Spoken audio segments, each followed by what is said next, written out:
Hello everyone, today's show is brought to you by HyperX. They are makers of premium gaming peripherals and they are offering UK-based customers 20% off their entire full-price gaming headset range throughout May. Terms and conditions apply. Head over to uk.hyperx.com, that's hyperx.com, to read the T&Cs and use the discount code RANGERS at the checkout.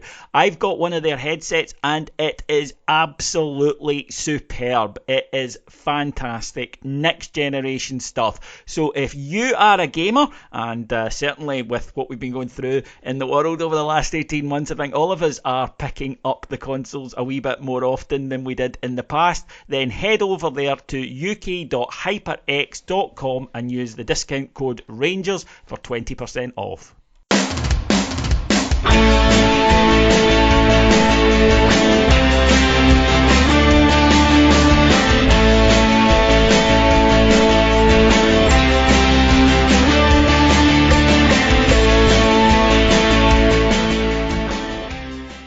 Hello everyone and welcome to Heart and Hand, the Rangers podcast, the podcast of the champions. My name's David Edgar, I'm your host as always, and joining me this week is an all-star stellar cast, even if maybe they're not all quite feeling stellar today in the aftermath of a splendid Old Firm victory and of course the first day the pubs were open for football. Joining me this week are Ian Hogg. I'm feeling very splendid today as well. The wonderful Caroline Morrison. Yeah, I'm probably on the end of the scale where I'm feeling a bit better than some podders. And the usually mellifluous master of melancholy, Martyn Ramsey. You'll have to trust me, I feel a lot better than I sound. The last time I saw Martyn, folks, was late in the evening on Sunday night when we were hugging each other and we both bought new aftershave. We were smelling each other and we've just been quite amazed at how good we smelled. Almost, we speculated, as good as Steven Gerrard. But all of us were feeling pretty good, Caroline, after an absolute demolition derby. Rangers went out, bit between their teeth, took advantage of Celtic's weaknesses. The manager spoke about it before the game. And we talked on the show, and I'm going to come to Martyn on this because he was on a couple of weeks ago and he mentioned this, about Rangers perhaps needing a statement. Well, not needing, we're winning the title and the pictures of 55 will be enough, but maybe deserving a statement win for this team. And yesterday they provided that. Absolutely, yeah. I think we all felt it was coming because we have shown quite a bit of dominance in all the fixtures this season. And finally, everything coming together and us piling on the goals, in addition to those dominant displays, was just fantastic to see. And completely deserving. I mean, there's very little, I think, that even Celtic fans could complain about the result yesterday. Normally they've got some gripes with referees, but in all honesty, they do. Yeah. In all honesty, though, your slightly more sensible minded Celtic fans will acknowledge that was, a fantastic display and they were nowhere close to us. And yeah, for Gerrard especially, the way that he has set goals with the team, they're clearly highly motivated, and you can hear it even in their language in interviews. They've all got these common goals. They're laser focused, and it was just a matter of time before something like we saw yesterday happened. Your more sensible Celtic fan, Caroline, is taking us into the realms of science fiction there, I believe. But no, I know what you mean. I always find Celtic fans are all right individually. It's when you get them together that they seem to go into the Borg, the hive mind, and then it's all referees and masons and whatnot. Martyn, it was you on this show a few weeks ago, and you said that you felt a cuffing was coming. You felt that a doing in an Old Firm game was due and that this was the opportunity. The players seem to take your words on board, my friend. Yeah, I'll take the credit for it. We did need it. We've been on the wrong end of those far too often, as we know. We've dominated Old Firm games and, won 1-0 or 2-1. But I think the fans just needed that kind of headline win.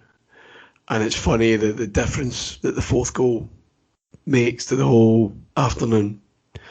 And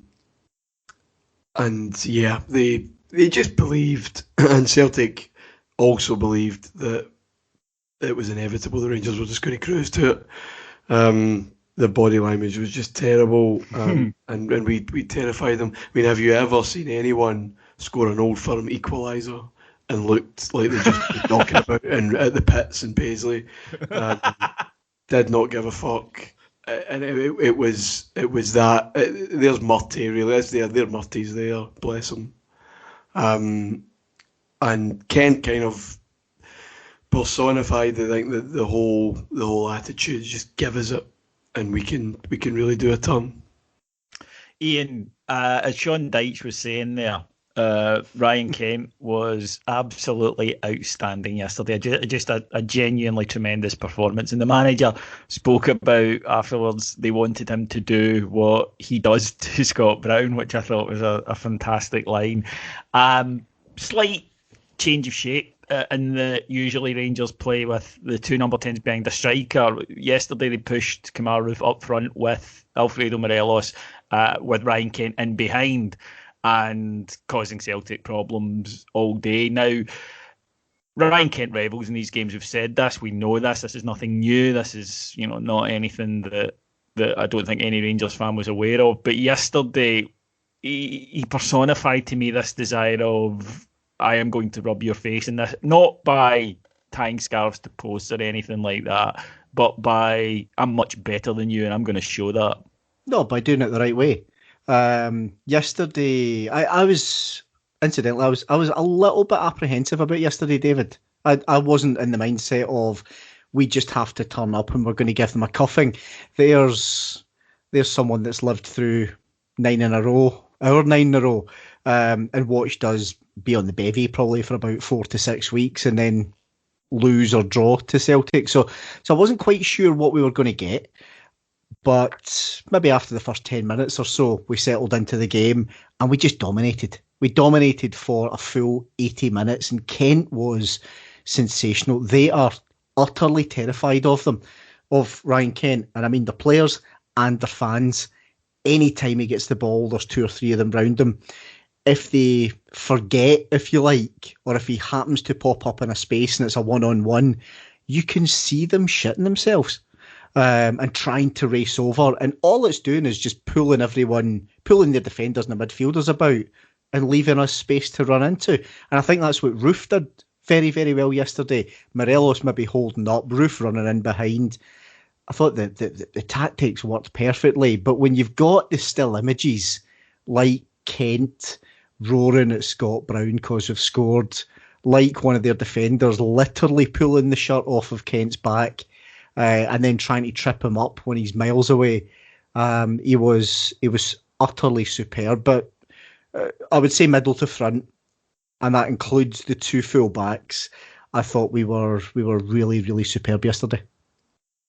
Yeah, Caroline, I think that something that Ian touched upon there was the way that Kemar Roofe, so intelligent, he's used to the ball, he runs, the way he makes space, the way he creates space for other people, takes defenders away for other people.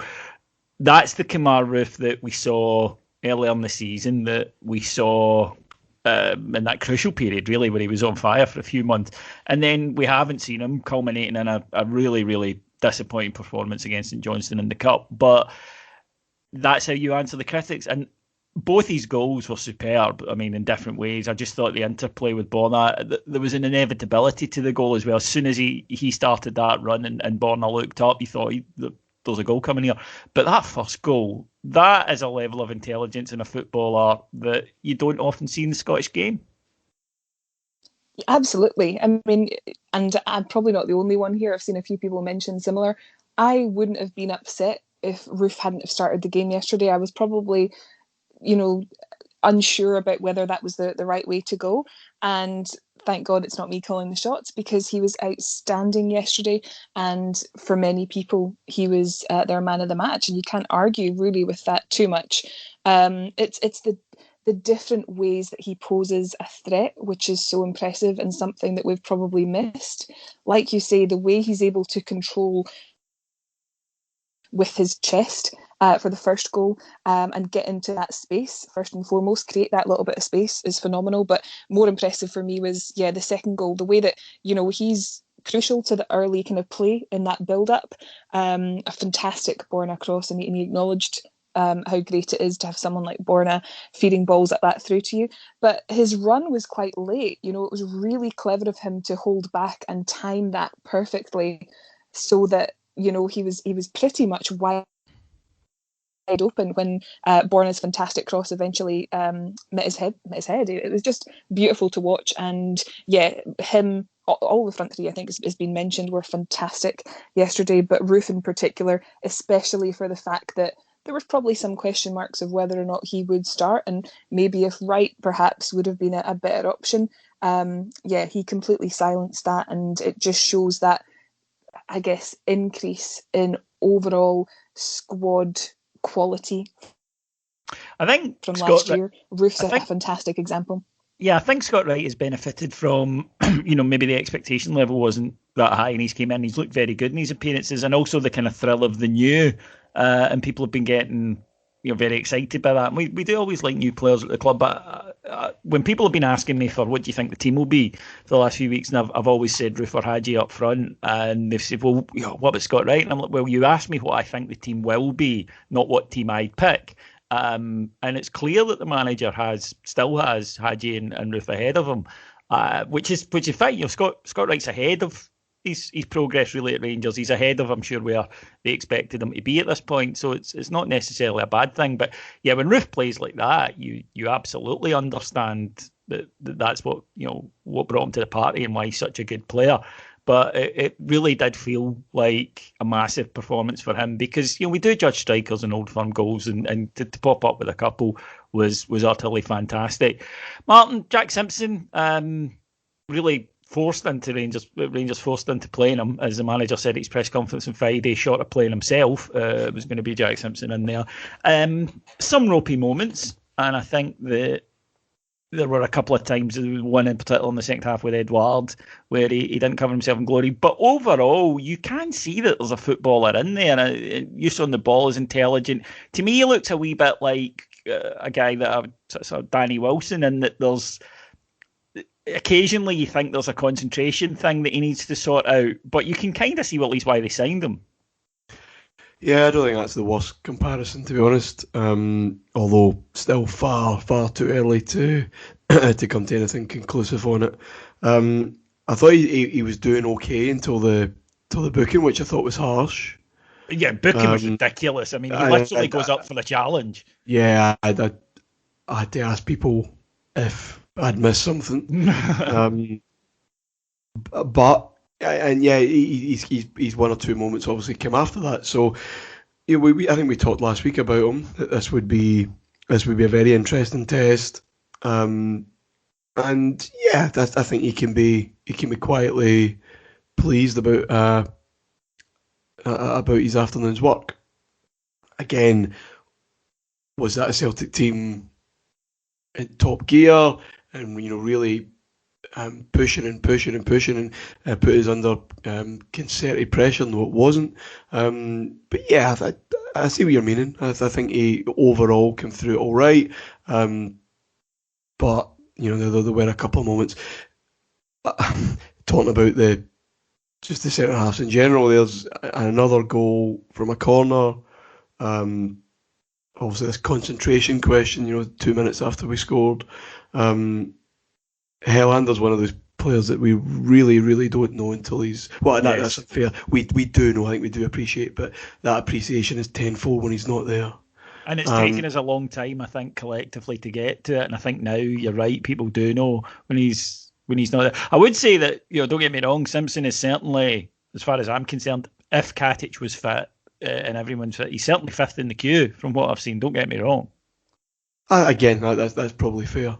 But he hasn't played a lot of football. I don't know what we're expecting.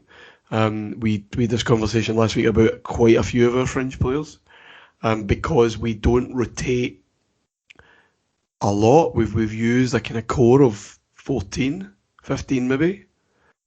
That when we do make kind of the wholesale changes, and we are bringing the guys that are outside of that core, other than Patterson, who's obviously a special talent, I'm not sure what we're expecting in terms of like the cohesion and the self assurance and everything else. They've not played football, and Simpson hasn't played a lot of football with Bournemouth before he came, so it's still far too early to tell. But that was the defensive lesson.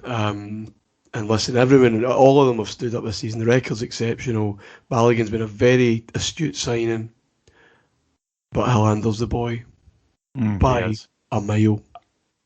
Next to Golden, who I think has been. Hilander's the boy. I agree. Hilander is a fantastic defender, but in combo, and Goldson's a defensive organiser and leader. And I know that you could throw up the goal yesterday at me, but anyway, it's a nice problem to have with the two of them being there. Who's the better one is a good argument to have, as opposed to the old days of Rangers centre halves. The last 10 years, it's like, is he the worst ever? No, it could be him. I still think Russell Martin still is leading the queue for me in that one. On that, Ian, in terms of Rangers' ability to recover from a setback. Now, obviously, we would like less setbacks. We would like to still be in the cup, for example. But I do think that we don't have to remember that far back that any kind of unexpected bump in the road, even under Gerrard, that you could kind of put your money on Rangers maybe having a week or two where we could be in a bit of bother, and that doesn't happen now. I mean, last Sunday was absolutely gutting. I mean, it really was, and then a funereal mood after it. But go out and smack Celtic 4-1 the following week with an injury and suspension hit team, kind of to me demonstrates a mental strength that up to this season we just haven't seen. We've not seen that mental strength, David, for years. Let's face it. We get papped down the league. Hardly any players. We've worked our way back. It's only 3 years ago that they were down to 10 men and we were winning, what was it, 2-1? That was 2 each.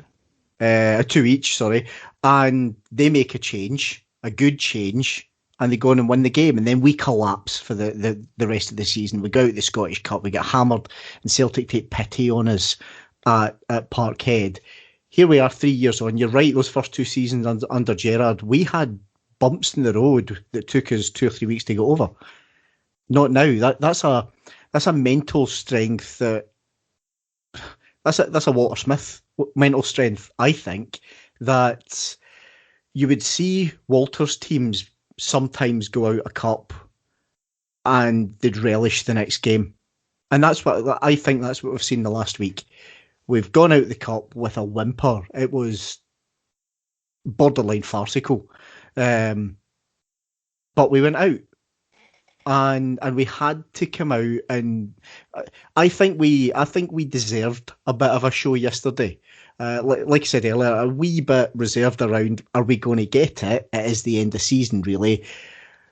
But it does show that they've got a self-belief, an inner self-belief that they can come out and they can perform in those top games despite the disappointment, put it to one side, box it off in your mind and go out and play your game. And we saw that during the game yesterday as well, David, that they had a good opening 10 minutes or so. We took over with the ball. They get the man sent off rightly. We score the goal. We shut off and they score. At that point, we could have wobbled a little, but we didn't. We just went, right, fuck.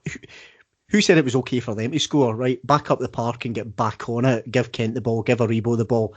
That's what we saw yesterday. We saw us treat Celtic with the respect that Celtic deserve. Any issues with the red card? Because obviously John Kennedy, as we know, was very unhappy with it. I must admit, having watched it repeatedly and tried very hard to take my blue tinted specs off. It's 2 yellow cards as far as I could see. It's a red. Of course it's... If you're given a yellow for Jack Simpson and his challenge, then both of Callum McGregor's challenges are worse. The first one is a booking by the letter of the law. The second one's even worse. If I'm a Celtic fan, bear with me. If I'm a Celtic fan, I'd like to think, or if that was a Rangers player doing that, I'd like to think I'd be thinking, you're on a booking. Why are you diving into a challenge like that when you don't have to?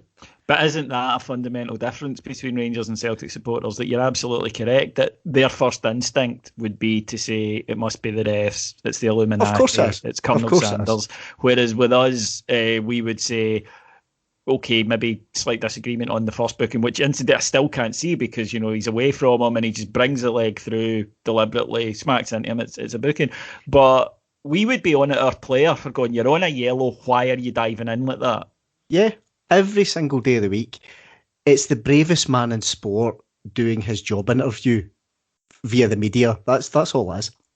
Well, I think that ship might have sailed a few weeks ago, to be quite honest with you. But even so, Caroline, Alfredo Morelos, we'd all said it. If he gets one in these games, he just needs that first one. Because it was in his head. I don't think it's unfair to say it was in his head. We know this, and understandably so. And there was a focus on it, not just from the media, although from the media, but from us as well.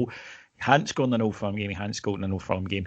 He gets one, and then yesterday, wow. I mean, that hit. I saw some people criticising the Celtic goalkeeper. I don't think I'd normally stand up for a Celtic goalkeeper, but I'm not entirely sure what they wanted him to do. I mean, short of having Alan McGregor in there, that was going in. What a goal.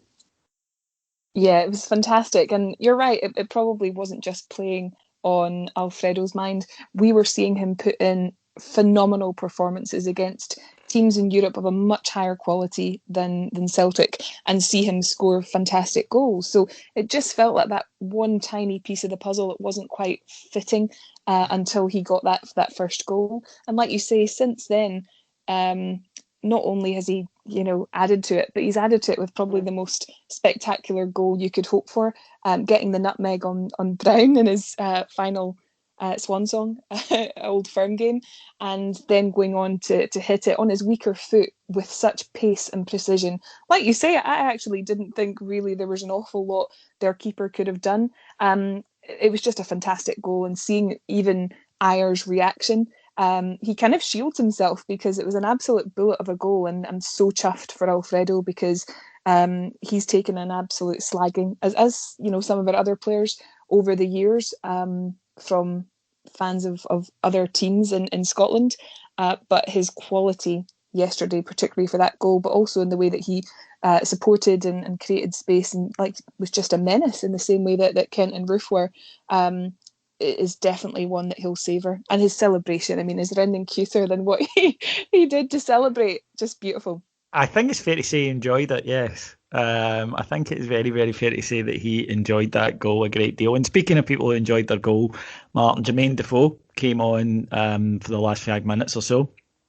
Nearly got one and just before he was ruled offside, although he put it by the post, but in typical Jermaine Defoe fashion, didn't let that bother him.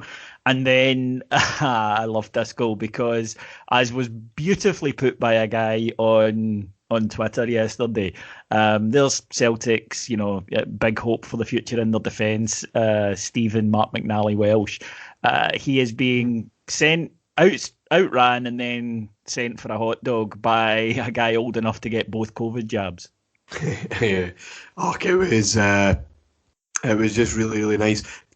Obviously, we were talking about this margin, and as I said earlier, the fourth means so much more than just one goal difference from 3 to 4. It gives a whole complexion change, but he's been such a pro throughout his career, but he's really given us a turn. His attitude's spot on, and it was really, really good to see him get his goal, his Old Firm goal, and if that's one of the final things he does for us, then great. And the way he took it, he's class. He's just class. Just no panic. We've talked about Morelos in Old Firm games until now, being presented with lots of opportunities and just lacking that bit of composure. But again, so easy. He's just a very likeable guy, Defoe, isn't he? Yeah, he is, and Ian, it's something that people say a lot that I don't really agree with, which is, there's no room for sentiment in football. Well, maybe not in the business side of it, i.e., for clubs, but there is for fans. You are allowed to be sentimental. I mean, the whole thing is based on sentiment when you think about it. We love our club, etc. For me, I've loved having Jermaine Defoe at Rangers. I'm proud that he played for Rangers because, as Martin says, he's such a likeable guy, such a good pro as well. He's been good for Rangers. You know, he scored quite a lot of goals. People might be surprised by the amount of goals he scored. I think now that's him scored against 12 of the 13 SPFL teams he's faced in his time here. But on top of that, he's been terrific for Alfie. There's just no doubt about that at all. He's been a terrific voice in the dressing room, and I'm proud that he played for us, and I'm delighted that we were able to give him that elusive championship medal. He's quite clearly a leader, and he's quite clearly a mentor absolutely to Alfie, but not just him. I mean, you've heard quite a lot of the guys in the dressing room wax lyrical about him. Clearly liked in the dressing room. I doubt he'll be here after the summer. I'd actually quite like to see him stay, if I'm being honest, David. You know, he might not get a lot of game time, but from what I hear, what he gives in that dressing room is invaluable. You know, you've got Gary McAllister and you've got Steven Gerrard, world-class, certainly Steven Gerrard, world-class midfielder of his day. Gary McAllister was an exceptional midfield player.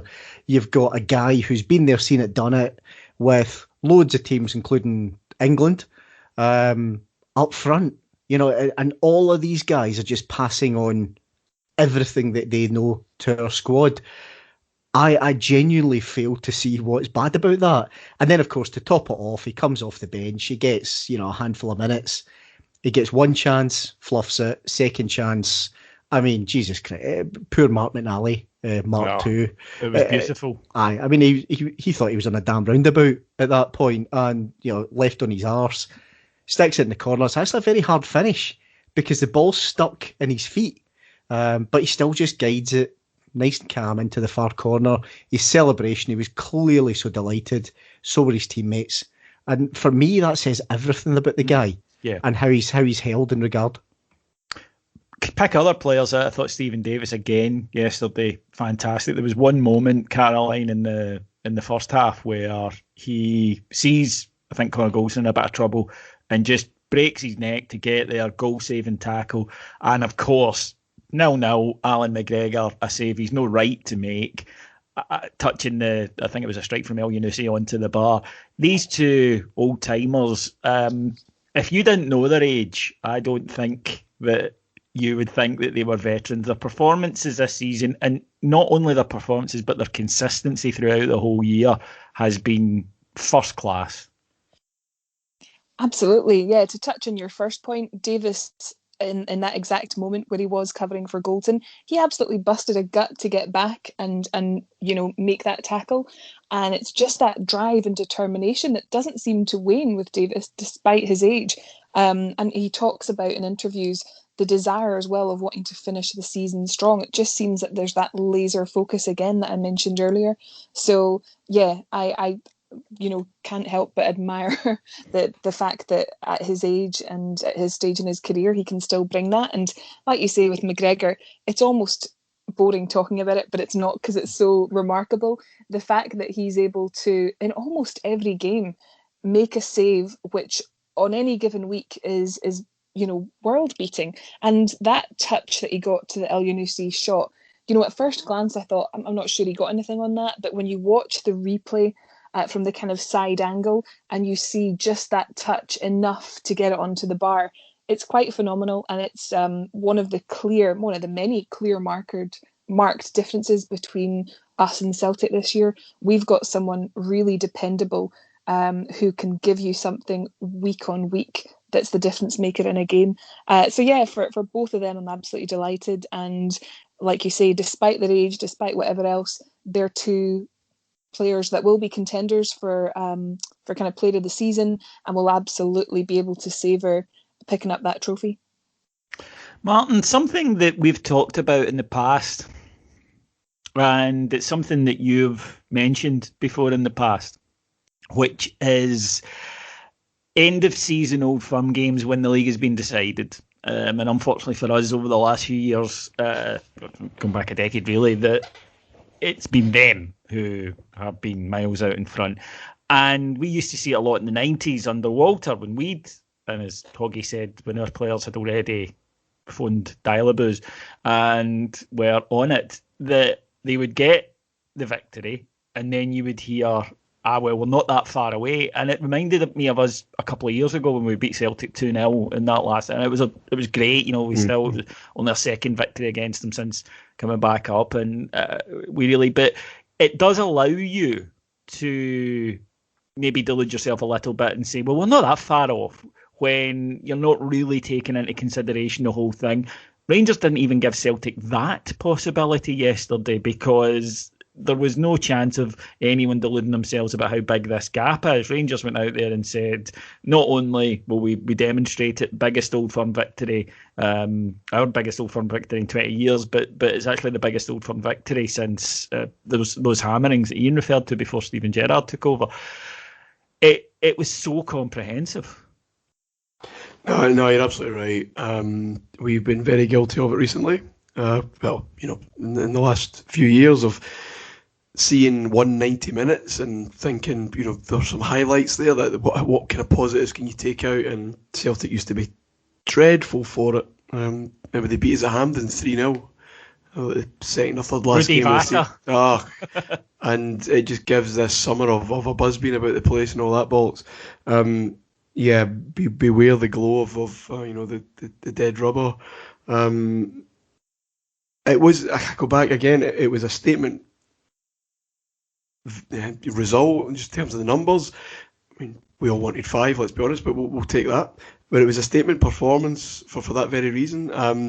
To say there's nothing riding on it is probably a wee bit disingenuous. We do have this run still going in the league, and it's pretty much all we have now because of the cup disaster last week. So clearly that's still there, but you're absolutely right. It was a final twist of that blade in this season.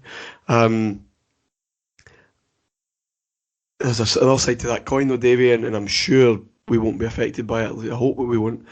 We need to be wary of reading too much into this as well. Things change or can change quickly in the world of the Old Firm.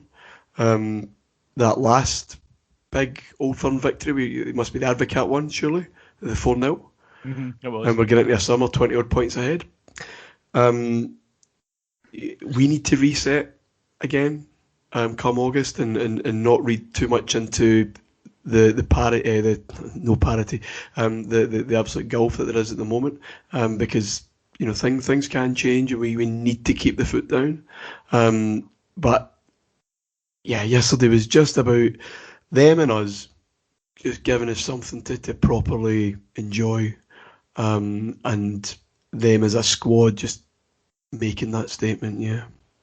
Ian, is that the key point, really, that we need to remember that this is, in many ways, a dead team, that this Celtic team will be completely broken up in the summer by hook or by crook, that while it is great, a new chapter will begin for them. Now, it could go worse, it could go badly, it could go all right, it could go brilliantly. We don't know, but equally what we do know is we won't be facing that team next season. We'll be facing a different one. And as I say, it could be a worse one, hopefully will be, but you can't really take anything in terms of saying, well, we hammered them the last time, we'll hammer them the next, because we're not going to face that team again.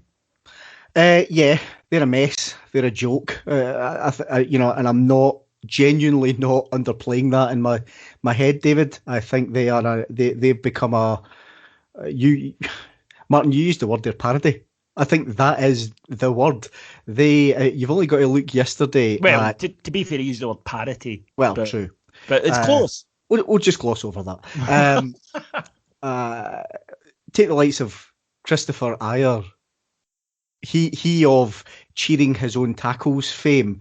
He's 3-1 down, attempting a no-look back pass to the goalkeeper with 2 minutes to go. One of the funniest things I've ever seen on a football park, because if you haven't seen this, folks, it's on Twitter. Go and have a look for it. Just search for Ayer no-look pass, because the first thing about it is there's no reason to do it. Secondly, the Rangers player Hadji coming in on him isn't looking at his face. He's looking at the ball, so it doesn't fool him. And thirdly, what the fuck? And that's why I think parody, that's what they've turned into. They're a shell and a shambles. The comparison with the likes of 2000, I think took her eye off the ball, and Advocate tried to fix a lot of things that weren't broken. If we look at Celtic, they've got a heap of guys on loan who'll be leaving. 4 of them, I think. Scott Brown's going. You'll probably find Ayer, Christie, Rogic, Griffiths, Edward and Cham probably all go. So they're left with 3 keepers that no one wants. And then, let's face it, squad players. They've got a massive, massive rebuilding job. But we've got to assume that they make that rebuilding job. We keep our eye on the ball. We don't need wholesale change. We need probably 1 or 2 first team improvements, and if people go, replacements of adequate quality. And we just need to continue that step change improvement, David, of both the first team and the squad. Because I think what we've seen is, under Gerrard, we've by and large always had the first 11. You could argue that, maybe first season. By and large, but that first season, if you scraped at the first 11, what was underneath it wasn't great. Second season got a bit better, mentality not there. Third season, we've got strength and depth to a better degree, and a steeliness about us. We now need to just small improvements to the first team, small improvements to the squad, assume they get better, and come back out fighting for August.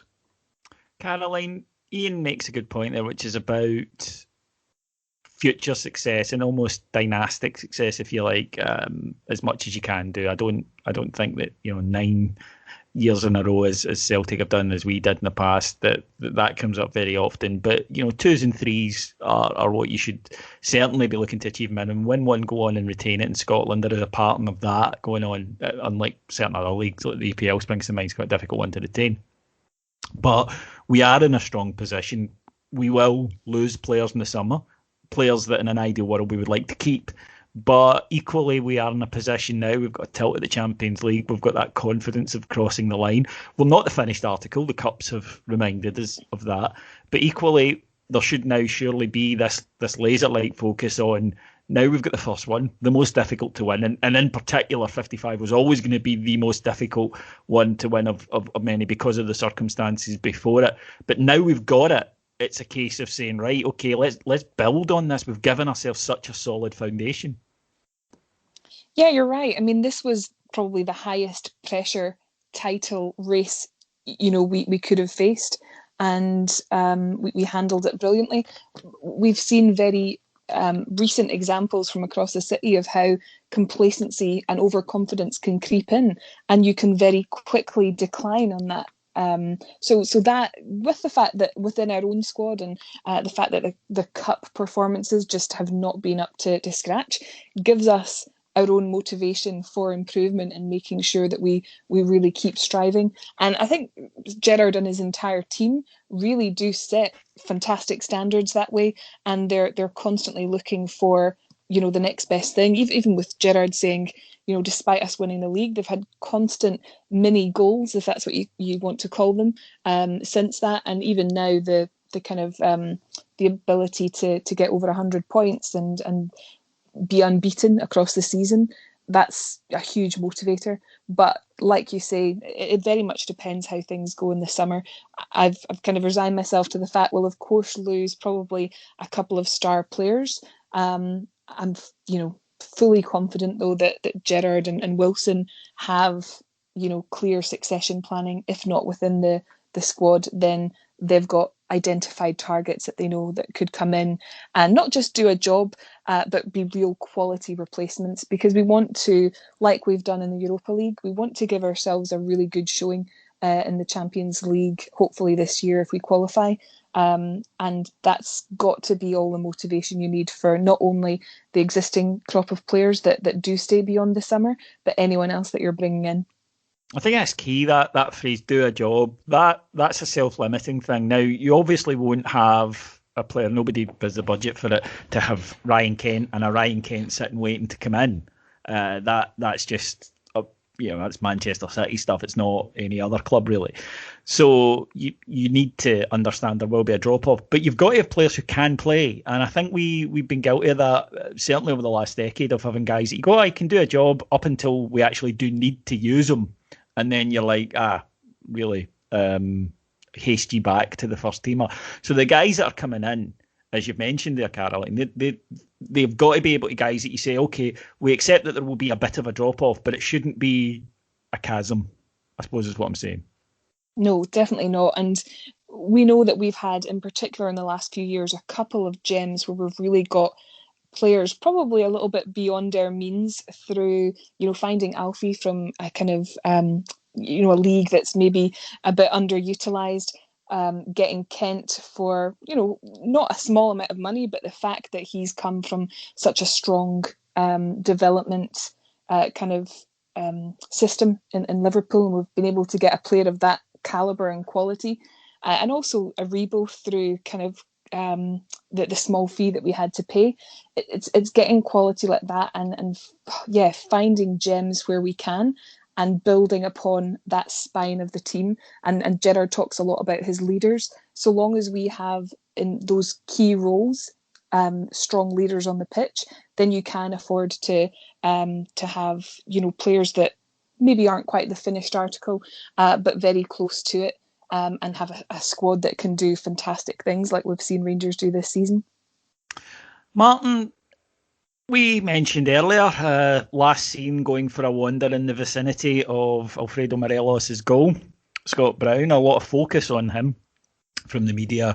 I was going to say before the game, but I noticed on Sports Scene that rather than show us analysis of our third and fourth goals, they chose to do a kind of this is your life of his moments.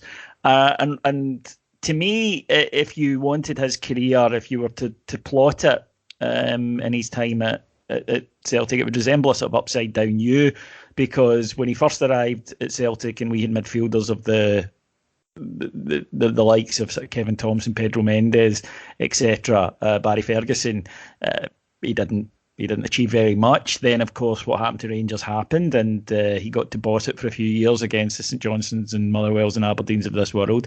And then Rangers built back up, and he leaves after his last half a dozen Old Firm games, ended in a record of 1 draw, 5 defeats.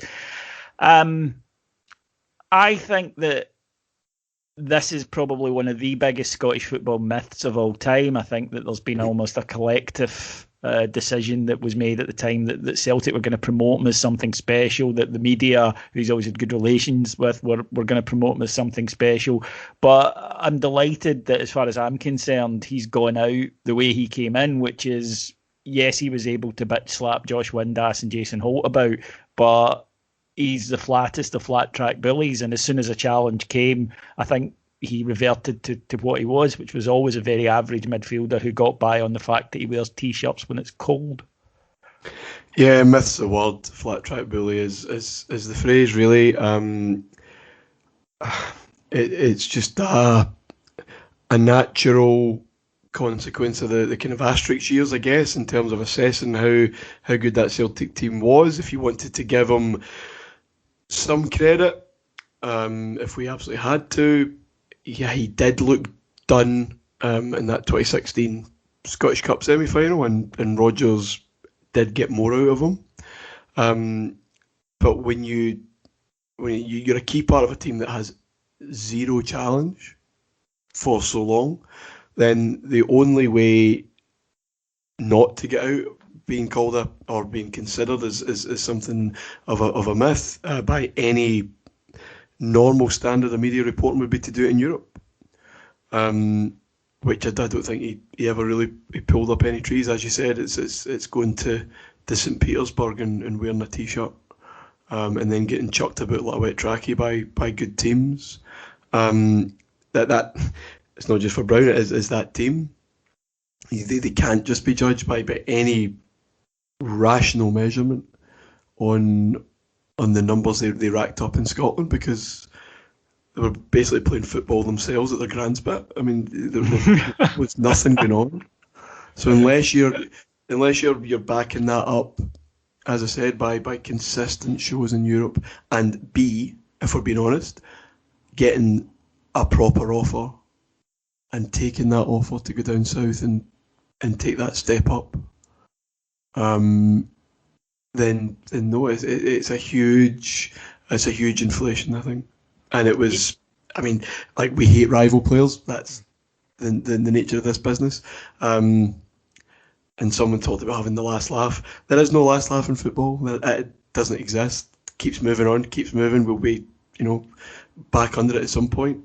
You enjoy your times at the top, but that's his finale at Celtic, obviously. And it's been a beautiful thing to watch.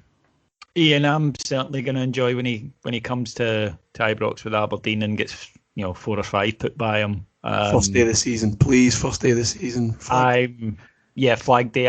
I'm very much looking forward to that. Yeah, Flag Day would be nice. I thought the way he went off rather summed up the end of his Celtic career. Everything that you both have said is spot on. A decent football player who turned into flat track bully. All he wants to do is wind up the opposition support, cheering his pal Lee Griffiths on to not get fit, instead, tie scarves and post and all that type of stuff. He did nothing yesterday. And I don't know if you boys caught the Sky Sports intro. I mean, it was almost as if it was yesterday with Scott Brown's testimonial. And he certainly played like it was. Yeah, but there was plenty pre-match around. This could be Scott Brown's last chance. If he turns up, Celtic have got a good chance, etc. He did nothing. He was megged by Alfie, and it stank yesterday of an act of mercy. He's cheated a career, I think, because I agree with Martin. If he's going to show he's a top player that we're all told he was, leave and show it or do it in Europe. Never did either. I just genuinely think he's a fraud, and I do look forward to him coming to Ibrox next season. As we all do when he can come with Aberdeen and face the champions, hopefully in front of a full Ibrox again. Right, thank you so much then to everyone for listening to us today. My thanks to my splendid guests, first of all, Ian Hogg. Pleasure, mate. I think yesterday we saw, do you remember 3 years ago, Celtic banged on about Espanyolification? I think we've just reversed that, spanked them again, and in third year. To Caroline Morrison. Yes, thank you, David. A pleasure to talk about yesterday's game. And to Ian's point, yesterday seeing Kings of Scotland banner in Ibrox set the tone for us completely annihilating them. So, fantastic day. And to Martin Ramsey. Martin, I think you've earned the Lemsip. I would apologise for the voice, but I can't fully describe how nice it was, how normal it felt to be watching a game and celebrating goals by jumping up and down and hugging your pals, things that we take for granted so often. No apologies at all. It was a special day. Thank you to everyone for listening, and please remember you can get much more if you're enjoying a bit of smug mode at the moment by going to our Patreon. It's patreon.com/heart and hand, where from just $1.99 per month you will get up to 5 shows every single day on all things Rangers, all things football, and a few other things as well. So if you like your podcast, whether you use it the gym, long walks, whatever, we are the place to go to. My thanks to our executive producers in London, Mike Lee and Paul Myers, and we will be with you again with a preview next week for the Livingston game. So until then, take care and enjoy 55. Bye-bye.